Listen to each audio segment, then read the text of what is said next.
Bienvenue dans le débat. 31 pays réunis à Vilnius, en Lituanie, pendant 2 jours pour le sommet de l'OTAN. L'objectif, livrer un message de solidarité à l'égard de l'Ukraine et une résistance face à Moscou, sans toutefois entrer en guerre contre la Russie. La promesse d'un soutien continu à l'Ukraine semble se profiler, mais sans un calendrier vers une adhésion de l'Ukraine à l'OTAN. Volodymyr Zelensky a d'ailleurs dénoncé, je cite, les hésitations, dit-il, des pays membres de l'OTAN. L'Ukraine recevra une invitation à intégrer l'OTAN quand les alliés seront d'accord et les conditions réunies, a déclaré le secrétaire général de l'Alliance Atlantique. La Suède, en revanche, a reçu le feu vert d'Erdogan à l'entrée dans l'Alliance après des mois de tractation. En arrivant à Vilnius, Emmanuel Macron a confirmé son soutien à l'Ukraine en annonçant que la France allait lui livrer des missiles longue portée Scalp. Ces premiers missiles sont déjà arrivés sur place. Le Kremlin estime que c'est une erreur qui va forcer la Russie à prendre des contre-mesures dans le conflit en Ukraine. Je cite, « Alors comment définir la diplomatie d'Emmanuel Macron à l'égard de l'Ukraine et de l'OTAN ?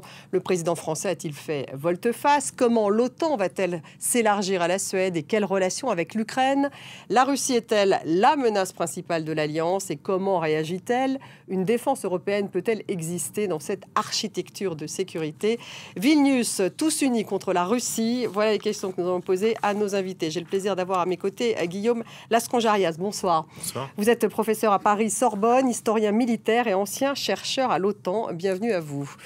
Michel Duclos est avec nous, bonsoir. Bonsoir, Ancien ambassadeur en Syrie, en Suisse également, conseiller spécial à l'Institut Montaigne et auteur de Guerre en Ukraine et Nouvel ordre du monde. C'est une coédition entre l'Institut Montaigne et les éditions de l'Observatoire. Bienvenue. Nous avons donc par Skype de Vilnius, bien sûr, en Lituanie, Richard Verly. Bonsoir Richard. Bonsoir Stéphanie. Envoyé spécial du quotidien suisse Blink et on est ravis de la voir dans le débat sur France 24. Vous pouvez tous d'ailleurs participer à ce débat, comme toujours, sur les réseaux sociaux, #débat F24. Et avant de démarrer ce débat, on va d'abord faire un bilan de cette première journée de négociations en images avec Florent Rodeau. La critique virulente a été publiée sur Twitter par Volodymyr Zelensky lui-même. Il semble qu'il n'y ait aucune volonté ni de donner à l'Ukraine une invitation à l'OTAN, ni d'en faire un membre de l'Alliance. Une façon de mettre ses alliés sous pression dès le début du sommet. Si le chef de l'État ukrainien, qui est présent à Vilnius, s'agace publiquement, c'est que les membres de l'OTAN peinent à trouver la bonne formule pour faire entrer Kiev dans l'Alliance. Aucun calendrier n'a été annoncé, absurde pour le président Zelensky. Selon lui, cette incertitude encourage la Russie à continuer son entreprise de terreur. Étonnant, car seulement quelques heures auparavant, le chef de l'OTAN affichait lui son optimisme. Je m'attends à ce que les Alliés envoient un message clair et positif sur la voie à suivre en ce qui concerne l'adhésion de l'Ukraine. Problème, les attentes ne sont pas suivies des actes. Si les États baltes, dont la Lituanie, le pays hôte, plaident pour une entrée rapide, l'Allemagne et surtout les États-Unis appellent de leur côté à la prudence. Comme l'a fait remarquer le président Biden, l'intégration de l'Ukraine dans l'Alliance, ici à Vilnius, entraînerait l'OTAN dans une guerre avec la Russie. Par ailleurs, l'Ukraine doit encore franchir d'autres étapes sur la voie des réformes. Si la Maison-Blanche craint des représailles russes, elle attend aussi de Kiev des efforts dans plusieurs domaines, notamment celui de la lutte anticorruption. Joe Biden et Volodymyr Zelensky doivent d'ailleurs se rencontrer ce mercredi en Lituanie pour en discuter. Le président ukrainien est catégorique, la protection de l'OTAN est la meilleure possible pour son peuple, car elle découragera Moscou d'attaquer à nouveau, une fois la guerre terminée. Jens Stoltenberg l'a dit, l'Ukraine va bénéficier d'une procédure d'adhésion accélérée. Elle deviendra selon lui un membre de l'OTAN, mais pas dans l'immédiat. Nous lancerons une invitation à l'Ukraine à rejoindre l'OTAN lorsque les alliés seront d'accord et lorsque les conditions seront remplies. Kiev va bénéficier aussi d'un soutien militaire supplémentaire de plusieurs milliards d'euros. Emmanuel Macron a annoncé la livraison de missiles longue portée Scalp, des missiles déjà arrivés sur le sol ukrainien ce mardi. Ils doivent permettre aux Ukrainiens d'effectuer des frappes dans la profondeur, décision qualifiée d'erreur par le Kremlin.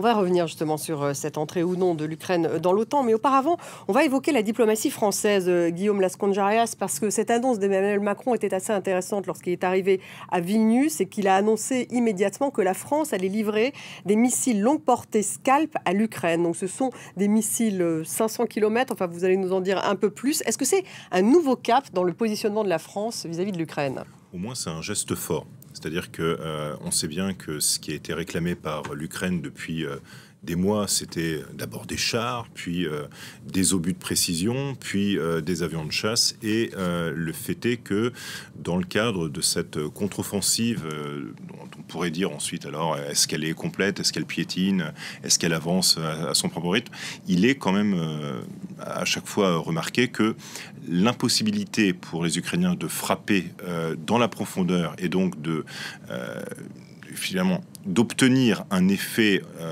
en bloquant un petit peu les réserves russes, en leur interdisant une certaine liberté de manœuvre, en les interdisant d'utiliser de facilités logistiques, c'était quelque chose qui était essentiel. Et donc, de dépasser les à peu près 75-80 km qui étaient donnés avec le maximum d'élongation, par exemple des HIMARS, en basculant à 200, 250... C'est ça, Scalp, c'est 200, 300 km c'est un peu plus, probablement. Alors, 500 km. On ne sait jamais véritablement parce que c'est un secret, puis on ne sait jamais véritablement entre ce qui est annoncé par le fabricant et puis la réalité du terrain, sachant qu'il y a une dimension qui est très, très intéressante, c'est qu'on a demandé, et c'est ce qui est marqué, qu'on ne frappe pas le territoire russe. C'est-à-dire qu'on frappe dans la profondeur jusqu'à une certaine distance. Est-ce que ça inclut ou pas la Crimée, par exemple ?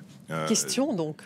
Tout à fait, il y a des questions. Alors, cela dit, derrière, il y a quand même un fait qui est très net, c'est que c'est fait partie de ces éléments qui vont donner à l'aviation ukrainienne une capacité de, cette fois, s'aligner et de pouvoir obtenir un effet et donc d'accompagner un peu plus en profondeur la contre-offensive. Donc, c'est plutôt un point positif. Et c'est une étape. Est-ce que ça suffira ? Par contre, ce sera un élément. Pour rappeler, quand même, on n'a que 400 Storm Shadow ou Scalp en soute. Qu'on les fabrique, la France les fabrique avec le Royaume-Uni, c'est ça ? Donc ils ont chacun... Michel Duclos, est-ce qu'on est loin finalement de... On se souvient que Emmanuel Macron parlait de l'OTAN en mort cérébrale, ça c'était en 2019, il le disait dans les pages de The Economist. Il a dit ensuite qu'il ne fallait pas humilier la Russie. Et là, avec cette livraison des Scalp, on a l'impression que depuis quelques mois, on assiste à une volte-face. C'est le cas ? Je dirais pas volte-face parce que c'est pas comme ça que ça fonctionne, mais une évolution, des inflexions importantes, très significatives, comme diraient les diplomates. Et je crois qu'il y a sans doute des raisons très significatives. Alors on va dire. Il y a des raisons tactiques, c'est que on finissait par être complètement isolé en Europe par la position que nous avions. Et quand on veut être le leader d'une Europe plus forte, il vaut mieux quand même avoir les autres Européens avec soi, et ça, je pense que le président de la République en a pris conscience. Il y a une deuxième raison très simple, c'est Poutine lui-même. C'est-à-dire que je crois que Macron est allé très loin dans l'attitude d'ouverture à l'égard de Moscou, et c'est Poutine qui a systématiquement rejeté ces ouvertures, et qui fait preuve d'une attitude telle qu'on est obligé, petit à petit, d'en tenir compte et de se ranger de plus en plus, je crois, du côté de l'Ukraine. Donc on ne parle plus d'humilier ou pas la Russie, ça c'est terminé.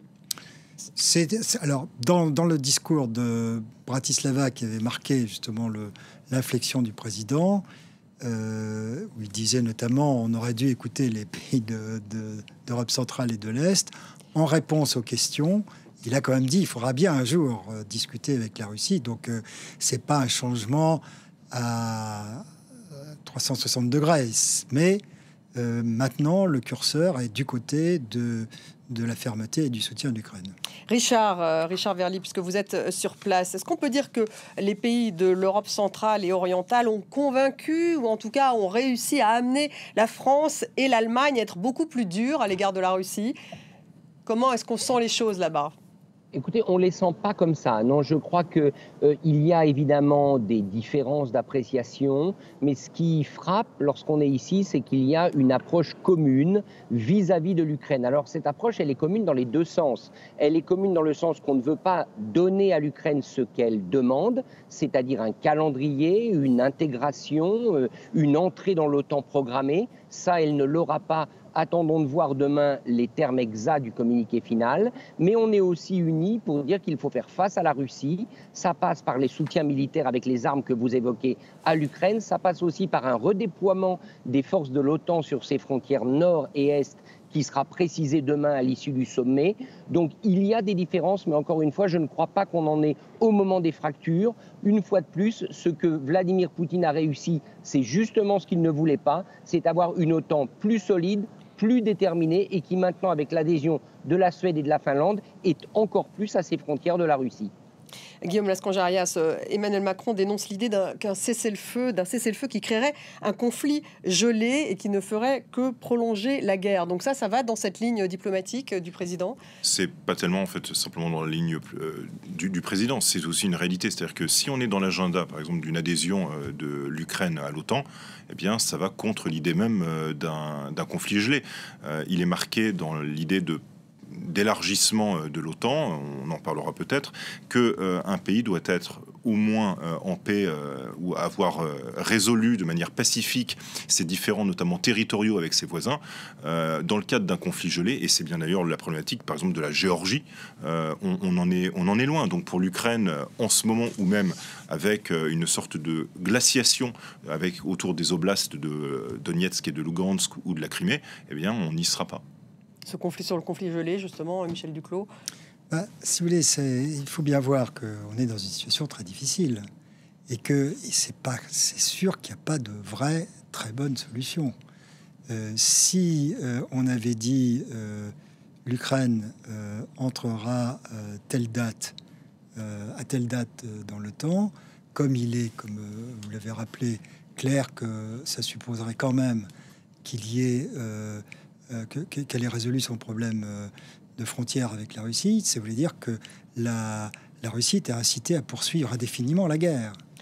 Et inversement, si on dit, comme on le fait maintenant, on va attendre que les conditions soient réunies, on donne déjà presque à Moscou ce qu'il souhaite, c'est-à-dire la non-entrée dans l'OTAN. Alors on a évité quand même ce dernier écueil, mais on en est pas loin. Et là, peut-être, je voudrais dire quelque chose pour compléter ce qu'a dit Richard Verly.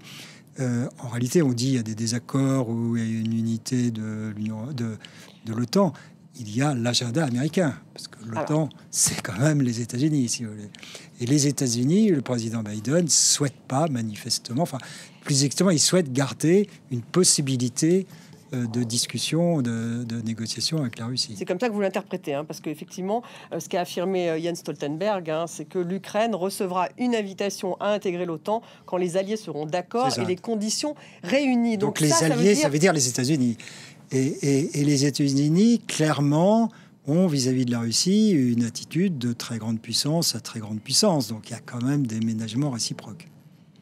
On va justement regarder le tweet de Volodymyr Zelensky. C'était juste avant qu'il n'arrive à Vilnius. Il a réagi, il était très virulent à l'égard justement des membres de l'OTAN. Il semble qu'il n'y ait aucune volonté d'inviter l'Ukraine à l'OTAN, ni d'en faire un membre de l'Alliance. Cela signifie qu'une fenêtre d'opportunité est laissée à la Russie pour négocier l'adhésion de l'Ukraine à l'OTAN. L'incertitude est une faiblesse. Voilà ce qu'il a dit Richard Verly. On peut dire qu'il était plutôt très remonté, Volodymyr Zelensky, en arrivant. Et il a joué un beau coup politique puisque dès son arrivée à Vilnius, il s'est rendu au centre de la capitale. Il y a une scène qui était montée depuis 2 jours et là, il s'est exprimé en public devant des milliers d'habitants de Vilnius qui sont venus l'acclamer. Il faut savoir qu'ici à Vilnius, on a vraiment l'impression que la résistance ukrainienne, elle fait partie de l'ADN de ce pays balte.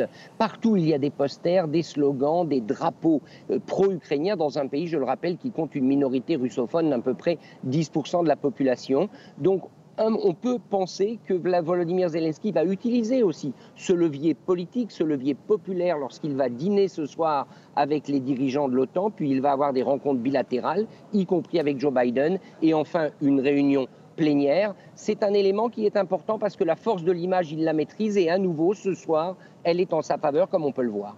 Oui, on voit ces images, hein. Donc Richard, au moment où vous parlez, ils brandissent ce drapeau, donc le président lituanien et Volodymyr Zelensky, qui est un drapeau ukrainien qui vient de Bakhmout.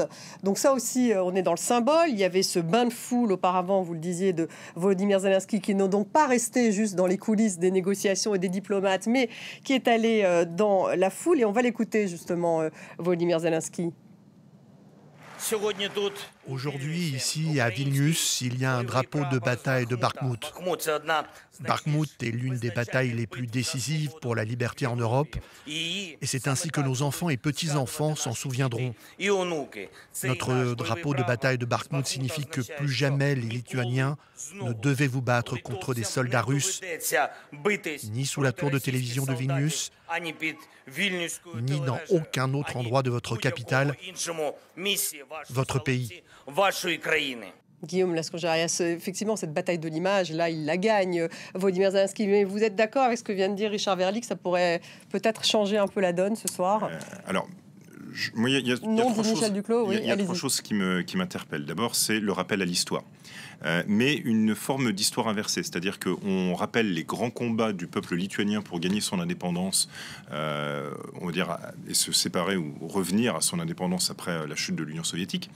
On montre le drapeau de la bataille de Bakhmout. Il faut quand même rappeler une chose, Bakhmout, c'est une défaite.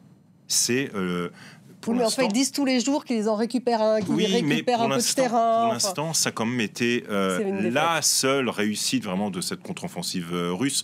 Et même si le combat n'est pas fini, on est quand même dans une situation où c'est une ville martyre, Bakhmout. C'est un combat pour la liberté, mais pour l'instant, donc un combat toujours in being. Et puis, une troisième chose, c'est que même s'il y a la bataille de l'image, et même s'il y a une pression... la pression populaire, hein, presque, qui va peser sur les chefs d'État et de gouvernement, il faut aussi rappeler une chose, que quel que soit le calendrier donné, pas donné, hein, ce qu'on appelle le Membership Action Plan, qui permet en fait d'accéder à l'OTAN, ça peut prendre des années. Pour mémoire, pour la Bosnie-Herzégovine, c'est toujours en cours. Et ça fait quasiment presque une vingtaine d'années. Donc, ça prend du temps. Et même si demain, on disait, voilà, l'Ukraine, on va vous donner ce fameux MAP, ce plan d'accès, ça va prendre quand même des années. Parce que les réformes, l'Ukraine, eh bien, c'est ce que dit d'ailleurs Biden, hein, elles sont dans le domaine politique, juridique, économique. C'est pas simplement dans le fait de contribuer significativement à l'architecture de sécurité européenne. Michel Duclos, pourquoi est-ce qu'il freine des quatre fers, Joe Biden, tout d'un coup, avec cette entrée de l'Ukraine dans l'OTAN? Non, mais il l'a toujours dit, hein, et ses collaborateurs l'ont toujours indiqué.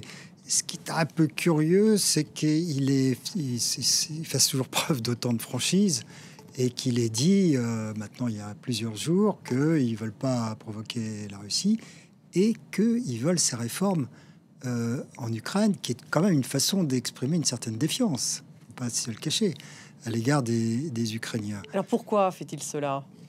Parce que je pense, comme je l'ai dit, qu'il veut se ménager la possibilité d'une négociation avec Moscou, et que dans la négociation, il y aura forcément le statut de sécurité de l'Ukraine. Donc il ne veut pas gaspiller à l'avance ce qui peut être un élément de négociation, un bargaining chip.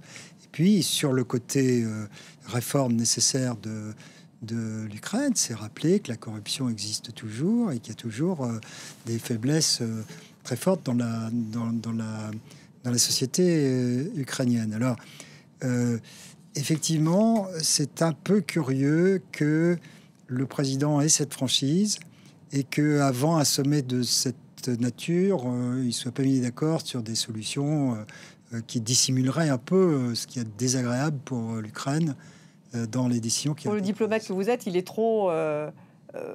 il cache pas suffisamment. Il ne faut pas suffisamment de diplomatie. Non, je dirais pas ça, parce que après tout, c'est aussi très bien la franchise, hein, et parfois, enfin, en général, il faut dire que cette administration... Mais ça brouille un peu les pistes, là. Cette administration Biden est quand même très bonne, très, très professionnelle, mais là, il y a quelque chose d'un peu étrange. Moi, je rebondirais là-dessus. Je pense que la question, en réalité, c'est qu'est-ce que l'on donne au Congrès ? Le Congrès, dans les cessions d'armes, ne cesse de rappeler que pour le contribuable américain, la question de la corruption est essentielle. Et on a peut-être là une piste. Il me semble que Armelle Charrier, elle n'est pas encore avec nous, hein, mais Richard est toujours avec nous, bien sûr, en direct de Vilnius. Richard, est-ce qu'on a l'impression, justement, sur place, que finalement, les Américains décident un peu de tout ? Écoutez, pour être très franc, c'est un peu flou, puisque depuis qu'il est arrivé, Joe Biden, il n'y a pas eu de point de presse de la délégation américaine, il n'y a pas eu de moment où on a pu échanger, en tout cas nous les journalistes européens, avec la délégation américaine, donc on doit un petit peu s'en référer à ce que nous apprennent d'autres délégations. Ce qui est certain, c'est que Joe Biden ne veut pas se lier les mains, donc au fond, il est à la fois le patron de l'Alliance, c'est clair, il en est le patron incontesté, surtout ici dans les pays baltes, vous savez, ce sont des pays très otaniens, très tournés vers les États-Unis, et en même temps, il devient un petit peu celui qui tient l'Ukraine à distance, ce qui est paradoxal. Maintenant, rappelons-le quand même, le sommet n'est pas fini, Michel Duclos connaît bien les us et coutumes diplomatiques, peut-être va-t-on voir apparaître dans la soirée et demain matin, des termes un petit peu différents dans le communiqué final qui ménageront davantage Volodymyr Zelensky et l'Ukraine. C'est possible, Michel Duclos ? Vous avez l'air d'en douter, mais... Ça m'étonnerait beaucoup, Richard, mais pourquoi pas ? Et en tous les cas, il y a une chose dont je suis persuadé, c'est que c'est pas, malheureusement, le meeting de M. Zelensky, sa popularité dans ces pays, qui va ébranler... Biden, parce que effectivement Biden, son problème c'est de gagner les prochaines élections et c'est de faire face à un Congrès qui le suit de moins en moins, et donc il va pas se laisser impressionner par des belles images et des beaux discours. Pour la Suède, en tout cas, on peut dire que c'est fait. Oui, hein, elle va rentrer dans l'OTAN. Ah oui, bon, il faut qu'il y ait encore le consensus, enfin le vote de tous les différents États. Bon, a priori, elle a obtenu le feu vert de la Turquie, alors que ça faisait des mois qu'il y avait ces tractations. On va écouter la réaction de Dmitri Peskov sur Erdogan, justement, le porte-parole de Moscou.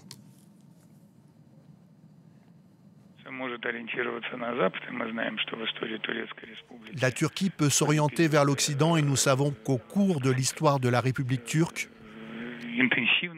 il y a eu des périodes intensives d'orientation vers l'Occident, mais aussi des périodes où cette orientation a été moins marquée.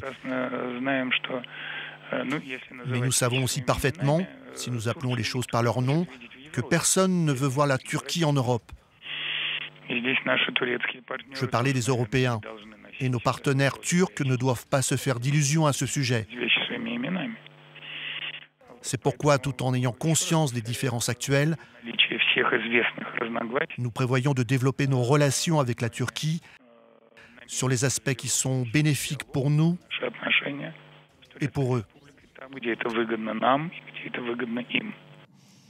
Armelle Charrier, vous êtes notre envoyé spécial à Vilnius. Vous êtes avec nous justement pour faire un petit point. Peut-être une réaction justement à cette réaction de Dmitri Peskov. Évidemment, la Turquie a un peu étonné hier. On a l'impression qu'elle a pris une sorte de virage pro-occidental. C'est un peu ce qui s'est passé. Et là, tout d'un coup, Peskov dit « Attention, l'Union européenne ne veut pas de la Turquie ». C'est assez intéressant.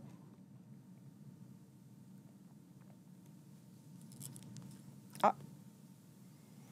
Armelle, on ne vous entend pas. On va régler cela, bien sûr. Donc, on vous retrouve dans une petite minute. Peut-être que je vais poser la même question à Richard Verly, sur Erdogan, justement.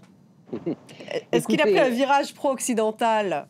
Alors, s'il y a un son de cloche qui est unanime ici à Vilnius, c'est qu'il a superbement joué le coup de ce sommet de l'OTAN en acceptant in extremis, c'est-à-dire lundi soir, de lever le veto à l'entrée de la Turquie dans l'Alliance, en renvoyant le dossier de ratification au Parlement turc. Et là, on peut mettre des points de suspension. Le Parlement turc peut encore poser quelques conditions, et surtout en liant la question de la Suède à celle des négociations avec l'Union européenne. C'est quand même assez fort de la part du président turc, ici à l'OTAN, dans cette alliance militaire, de renvoyer la balle à l'Union européenne, union politique sur le dossier de la Turquie. Au fond, non pas les dindons de la farce, mais ceux qui sont aujourd'hui quand même très embêtés, c'est les membres de l'Union européenne qui vont devoir répondre à ces demandes du président turc. Je vois Guillaume Lascanjarias qui hoche de la tête. Non, vous pensez... À mon avis, c'est un peu plus compliqué que ça, parce que quand vous regardez bien les déclarations qui ont été faites, la question de l'Union européenne, effectivement, c'était le dernier jeu sur lequel Erdogan avait joué, mais ce qu'il semble qu'il pourrait avoir obtenu, c'est plutôt du matériel militaire en l'occurrence. Et c'est pas du tout de la part de l'Union européenne, c'est plutôt de la part des États-Unis. On sait qu'il y avait un contentieux avec les États-Unis autour de la livraison du matériel américain, d'avions de chasse. Et c'est vrai que le communiqué qui viendrait des États-Unis, c'est OK pour la livraison de F-16 avec un soutien. On voit les images, là, il y a Viktor Orban qui arrive à l'instant, le Premier ministre hongrois. Lui aussi, d'ailleurs, sa voix... Quelle sera sa voix ? Suivrait celui d'Ankara. Mais comme le disait Richard avec justesse, il reste ce point de suspension du Parlement. On sait que Erdogan va devoir faire aussi face à des élections dans les semaines et les mois qui viennent. Le dossier n'est pas encore terminé. Michel Duclos, c'est pas terminé, même si la Suède, là, effectivement, on peut dire qu'en tout cas, elle a gagné des points lors de ce sommet. Oui, et je crois que son entrée à l'OTAN. Je crois que le lien avec l'Union européenne, tu as un peu étonné qu'on y accorde tant d'importance. D'abord, dans la formulation, il a fait un appel, il n'a pas mis une conditionnalité. Puis ensuite, c'est clair que c'est un coup de bluff. Mais sa vraie négociation, il est avec les Américains, bien entendu. Sur les F-16, donc. Sur les F-16. C'est un peu ça. Par ailleurs, il faut bien voir que depuis qu'il a été réélu, il a donné un certain nombre de signaux, ne serait-ce que la composition de ce gouvernement, montrant qu'il était prêt quand même à faire des gestes en direction des Américains et des Européens. Et je pense que son appel à l'Union européenne, à l'adhésion, c'est plutôt pour lancer de façon plus favorable les pistes sérieuses qui sont la modernisation de l'accord douanier et l'affaire des visas. Avec l'Union européenne. Donc il y a quand même négociation autour de ces questions-là avec l'Union européenne. Il ne s'attend pas à ce que ça va réouvrir l'adhésion, mais par contre, sur certains dossiers précis, oui. Armel, vous qui étiez sur place hier, c'est vrai qu'il a un peu créé la surprise, on peut dire, Erdogan hier. Il a créé de la surprise hier. Alors oui et non, parce qu'il l'avait créé aussi, on se souvient, au sommet de l'OTAN à Madrid, et qu'il était arrivé avec des positions qui étaient particulièrement dures. On s'attendait à un sommet qui allait être axé sur ces questions-là. Et puis, la veille du sommet, il avait accepté les demandes de la Suède et de la Finlande, créant justement les mois de chacun. On le voit rentrer. Donc, on sait que le président turc, effectivement, a une capacité à changer d'avis. Je pense que ce qui est aussi important, c'est qu'il a créé la surprise au niveau des Russes, quand il a accepté de libérer les prisonniers Azov, qui devaient être retenus normalement jusqu'au conflit et qui ont été libérés et qui ont pu rentrer en Ukraine.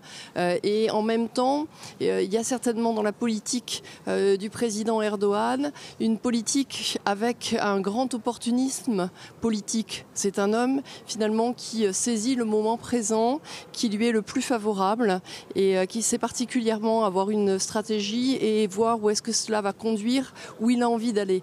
Et contrairement à certains où on a des rectitudes, où on a des visions extrêmement classiques, il y a effectivement dans la politique turque actuelle un opportunisme qui est extrêmement flagrant. Alors, on vient de le voir donc saluer le président lituanien, donc Erdogan.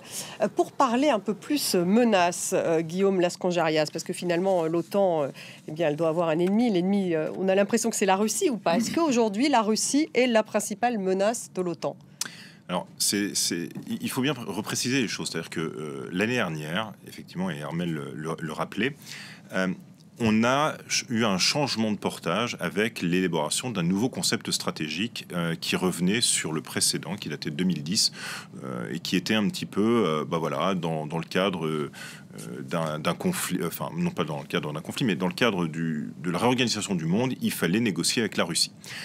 Très clairement, après 2022 et après le 24 février, c'était plus possible, et donc ce nouveau concept stratégique remet un petit peu la tradition autour de... On voit Emmanuel Macron, donc, qui arrive avec Brigitte Macron, il salue le pouvait être l'OTAN, savoir cette espèce de menace à l'Est. Mais ce n'est pas en réalité le problème. C'est-à-dire que depuis littéralement 2014 et encore plus 2016, l'OTAN est en train d'essayer d'organiser ou de penser sa défense à la fois contre la Russie et s'organiser face à l'Est, mais aussi contre tout un tas de nouvelles menaces, le terrorisme,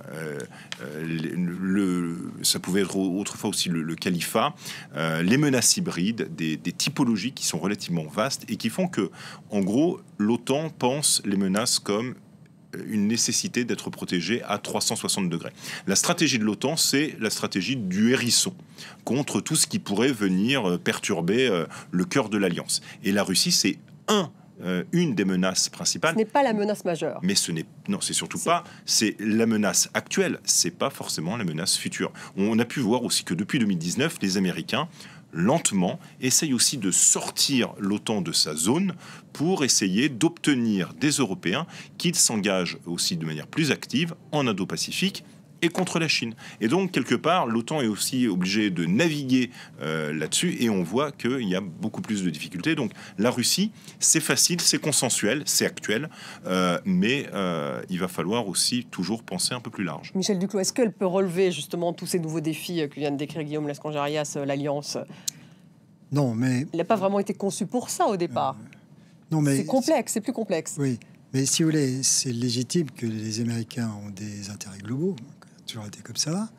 Et là, ils font un lien très étroit entre la menace russe et la menace chinoise. D'une certaine façon, ils ont traité l'Ukraine en fonction de la Chine. C'est-à-dire, ils veulent adresser, en battant les Russes, des messages aux Chinois, en disant, si vous faites la même chose, vous verrez qu'on n'est pas si décadent que ça. Donc, les deux, dans leur esprit, sont liés.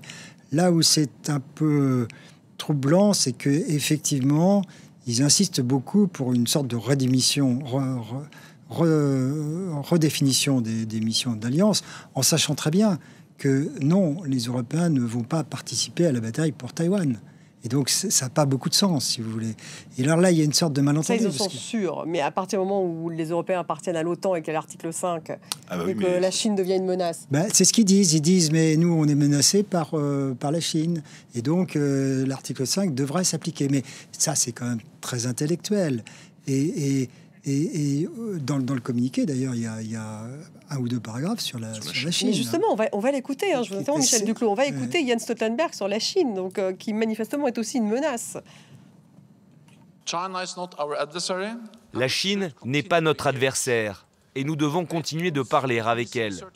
Mais Pékin s'affirme de plus en plus, ce qui a un impact sur notre sécurité.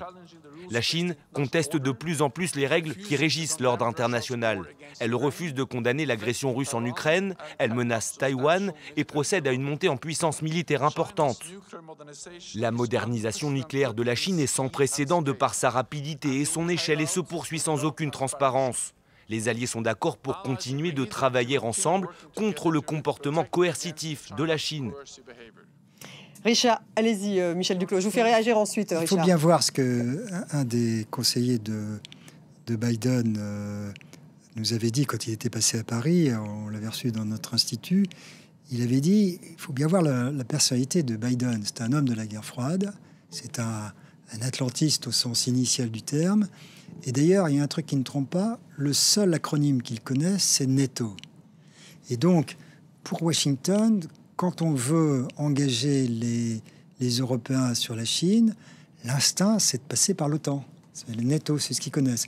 Alors qu'en pratique, là où les Européens peuvent être utiles en cas de clash à Taïwan, c'est plutôt l'Union européenne. Alors d'ailleurs, ceux d'entre eux qui suivent de près les affaires européennes en sont convaincus. Mais toute la culture de Washington, c'est de considérer que quand on veut travailler avec les Européens, c'est la NATO. Voilà. C'est la NATO. Et Richard, justement, vous qui êtes à Vilnius, est-ce qu'on en parle de cette menace chinoise? Et est-ce que vous sentez qu'il y a des divisions là entre les Européens et les Américains? Alors, pour l'instant, Jens Stoltenberg, le secrétaire général de l'OTAN, donc qui est prolongé, son mandat est prolongé d'1 an, il a été le seul à aborder la question chinoise lors du point de presse que vous avez montré. On verra bien sûr à l'issue du sommet si d'autres le font, notamment Joe Biden. Quant aux Européens, aux dirigeants européens, pour le moment, on ne les a pas entendus sur le sujet. On a quand même l'impression qu'ils n'ont pas trop envie de l'aborder. Par exemple, on sait que la France n'est pas du tout favorable à l'ouverture d'un bureau de liaison de l'OTAN au Japon, en Asie-Pacifique, mais il y a quand même un acteur asiatique qui est présent ici, il faut le dire, c'est le président sud-coréen qui a été invité, et c'est tout de même symbolique de savoir qu'il est là, à Vilnius, parce que ça prouve que du côté de l'OTAN, du côté de la superstructure OTAN, eh bien, on pense à cet élargissement, au fond, de la défense que vous évoquiez. Quand on rentrera dans le détail, il est quand même probable que des fractures, ou en tout cas certaines dissensions apparaissent. Guillaume Lascros-Gérias, la présence de la Corée du Sud, c'est vrai, elle est à noter. Est-ce que c'est un signe de ce basculement de l'OTAN vers l'Asie-Pacifique? Non, je crois qu'il ne faut pas aller jusque-là, déjà parce que ce n'est pas la mission principale de l'OTAN.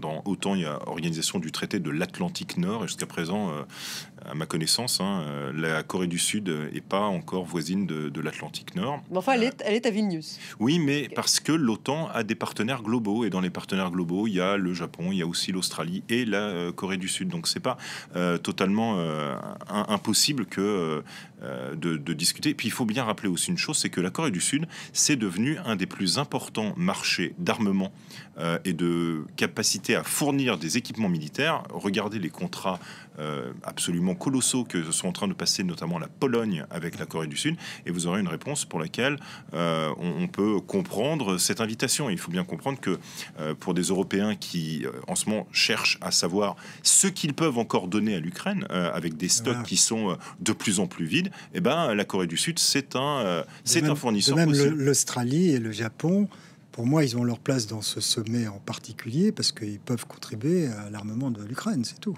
Donc il y a bien une globalisation là, on n'est plus seulement dans le traité Atlantique Nord, hein, c'est ce que vous disiez.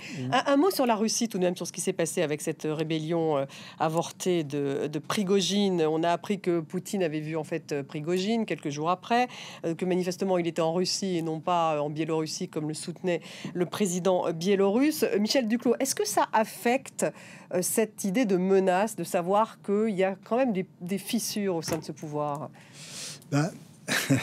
D'abord, c'est pas complètement certain que Poutine ait rencontré Prigojine et 35 commandants. Ça paraît quand même un peu étrange, si vous voulez. Oui. Donc il faudra vraiment en être sûr. Ensuite, c'est clair que pour moi, en tous les cas, Poutine est capable de gérer cette affaire.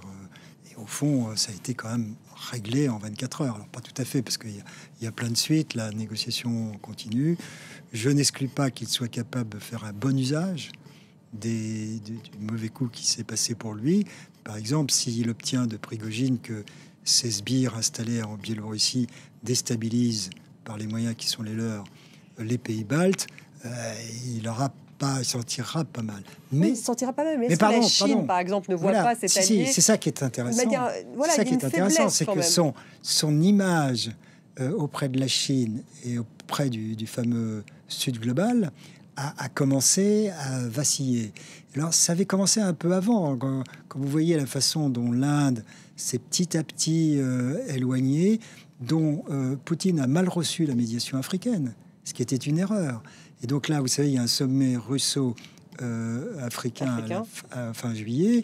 C'est pas très sûr qu'il ait le quorum des chefs d'État qu'il espérait. Donc, est-ce que ça veut dire aussi que... Et la Turquie s'inscrit dans ce... Voilà, c'est la question... Dans cette dynamique, c'est peut-être exagéré, mais dans cette tendance. Richard, est-ce que, effectivement, cette décision d'Erdogan de la Turquie, cette espèce de virage, peut-être pas un virage, mais ce côté un peu plus pro-occidental, est-ce qu'on pourrait le lier aussi à cette espèce d'affaiblissement, entre guillemets, du pouvoir en Russie, avec ce qui s'est passé avec cette rébellion avortée de Prigojine?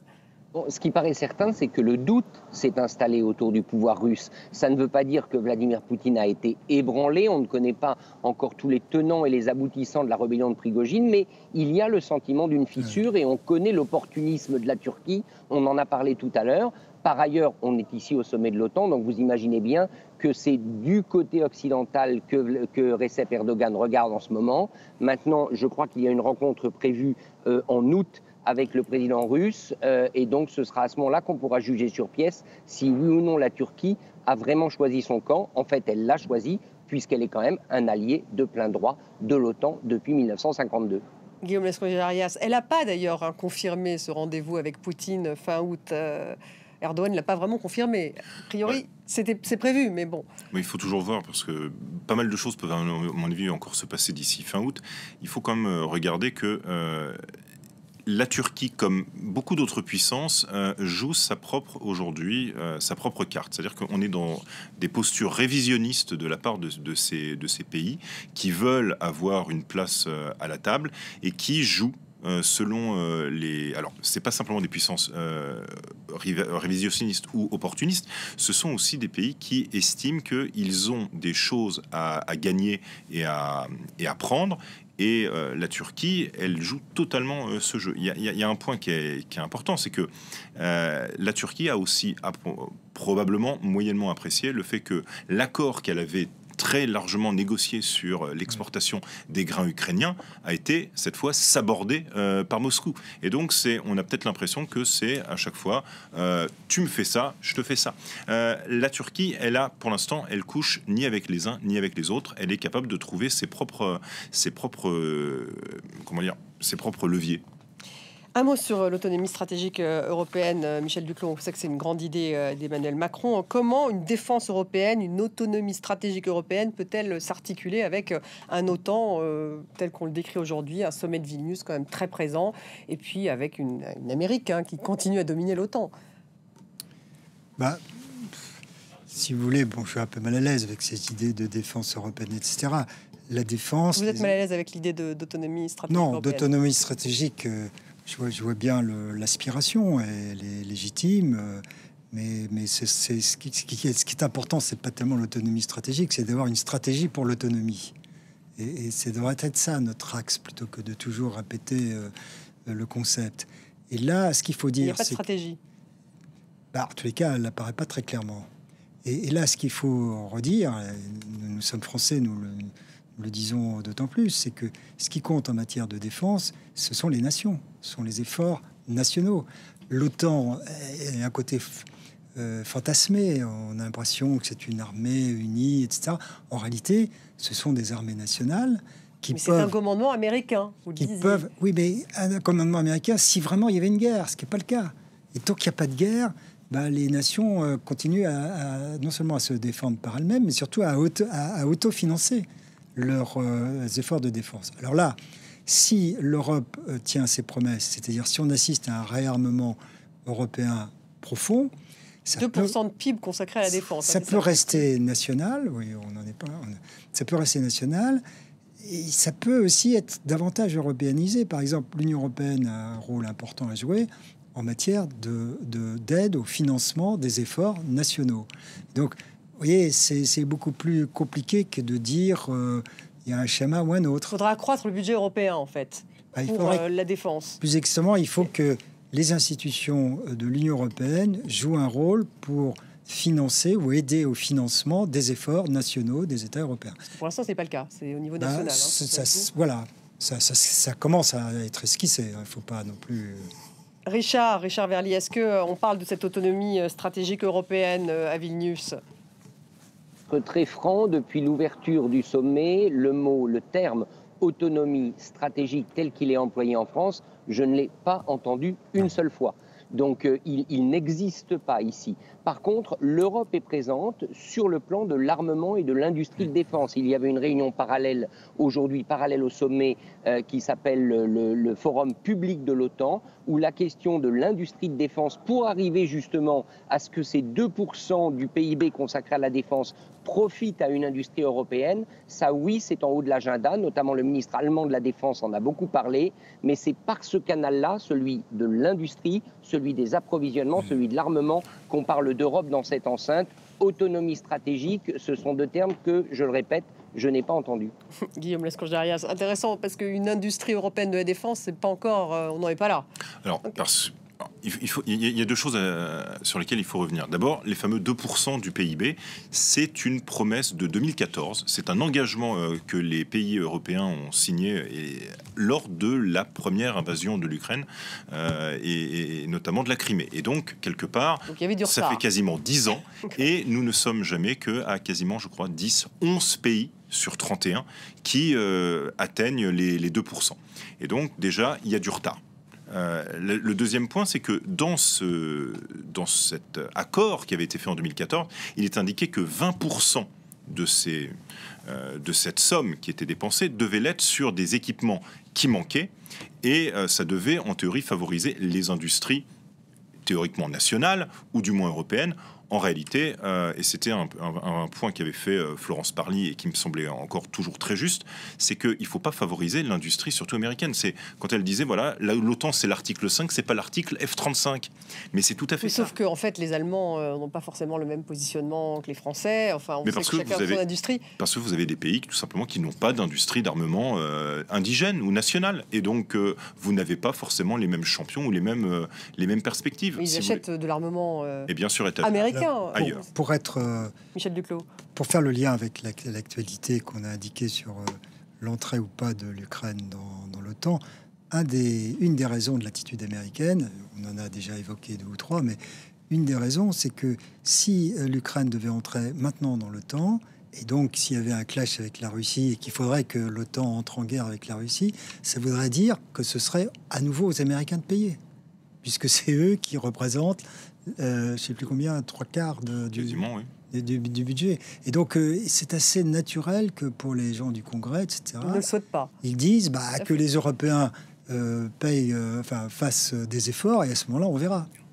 Mais ça, c'est une permanence de la politique américaine depuis au moins le sommet de Washington en 1999, où on disait déjà aux Européens, vous ne dépensez pas suffisamment pour votre défense, vous ne dépensez pas suffisamment en termes de capacité militaire. On se quitte en tout cas sur ces images. On voit Volodymyr Zelensky avec le couple, donc Emmanuel Macron et Brigitte Macron, qui se préparent à ce dîner.